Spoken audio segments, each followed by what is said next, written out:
Бүгін 14 февральда саат 10:00 Абдулас Малдыбаев атындағы Қырғыз Улуттық академиялық опера жана балет театрында Молдомуса Конгантиевтің ақырқы сапарға узатуу зыйнаты башталды.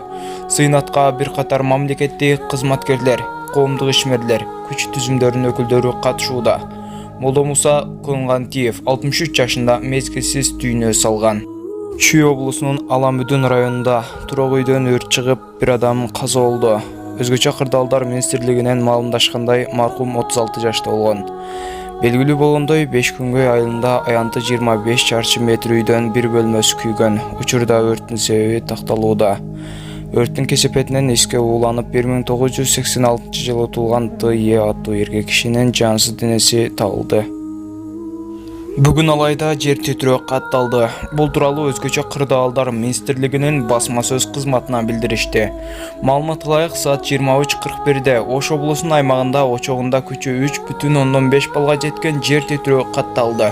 Жер титирөө Алай районунун Нур айылында 3 бал, Эркечтам, Икисияк айылдарында 2,5 балга чейин сезилген.